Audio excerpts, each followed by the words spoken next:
തിരുവനന്തപുരം നഗരത്തിൽ കഞ്ചാവ് വേട്ട. ഈഞ്ചക്കലിൽ ബൈക്കിൽ കടത്തിയ 10 കിലോ കഞ്ചാവാണ് സിറ്റി ഡാൻസ് ഓഫ് സംഘം പിടികൂടിയത്. സംഭവത്തിൽ പ്രായപൂർത്തിയാകാത്ത ആളടക്കം 2 പേർ അറസ്റ്റിലായി. അനന്തകൃഷ്ണനുണ്ട് വിവരങ്ങൾ നൽകാനായി. അനന്തൻ, എങ്ങനെയായിരുന്നു ഈ കഞ്ചാവ് വേട്ട? വിവരങ്ങൾ എന്ത്? പുലർച്ചെയോടെയാണ് തിരുവനന്തപുരം ഈഞ്ചക്കലിൽ തിരുവനന്തപുരം സിറ്റി ഡാൻസ് ഓഫ് സംഘം, പോലീസിന്റെ രഹസ്യാന്വേഷണ വിഭാഗമാണ് അവർ ഈ കഞ്ചാവ് വേട്ട നടത്തിയത്. ബൈക്കിൽ 2 യുവാക്കൾ കഞ്ചാവുമായി വരികയായിരുന്നു. ഇവരെ തടഞ്ഞു നിർത്തി പരിശോധിച്ചപ്പോൾ, സംശയം തോന്നി പരിശോധിച്ചപ്പോഴാണ് ഇവരുടെ പക്കൽ ഒരു ബാഗ് നിറയെ കഞ്ചാവ് കണ്ടെത്തിയത്. തൂക്കി നോക്കുമ്പോൾ 10 കിലോ കഞ്ചാവുണ്ട്. ഈ ബൈക്കിലുണ്ടായിരുന്ന ഒരാൾ പ്രായപൂർത്തിയാകാത്ത ആളാണ്.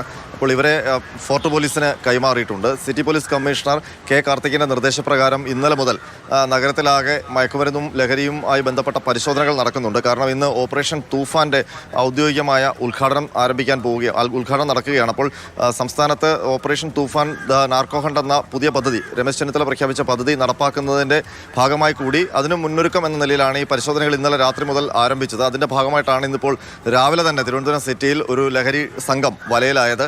ഏതായാലും ഇവർക്ക് ഇത് മറ്റ് സംസ്ഥാനങ്ങളിൽ നിന്ന്, ആന്ധ്രയിൽ നിന്നോ മറ്റോ വലിയ തോതിൽ കഞ്ചാവ് എത്തിച്ച ശേഷം ഇവർക്ക് വിതരണം ചെയ്തത് ആണെന്നാണ് കരുതുന്നത്. അപ്പോൾ ഇവർക്ക് ആരാണ് ഈ കഞ്ചാവ് കൈമാറിയെന്നതടക്കം അന്വേഷണം നടക്കുകയാണ്. ഫോർട്ട് പോലീസാണ് ഇപ്പോൾ ഫോർട്ട് പോലീസിന് കൈമാറി അവരെ ചോദ്യം ചെയ്യുകയാണ്. അവരുടെ അറസ്റ്റ് രേഖപ്പെടുത്തും.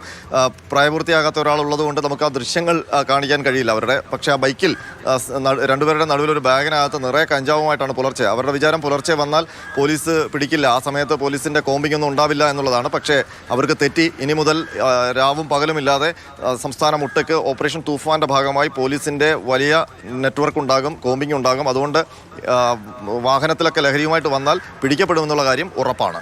മോത്തി, ശരി. അനന്തകൃഷ്ണനാണ് വിവരങ്ങൾ നൽകിയത്. ഓപ്പറേഷൻ തൂഫാന്റെ ഭാഗമായി അങ്ങനെ കൊടുങ്കാറ്റ് ആഞ്ഞടിക്കുമെന്ന കാര്യം ഇത്തരത്തിൽ ചില പ്രവൃത്തികൾ നടത്തുന്നവർ ഓർക്കുന്നത് നല്ലതായിരിക്കും. വിവരങ്ങൾ നൽകിയ അനന്തന് നല്ല ദിവസമായിരിക്കട്ടെ.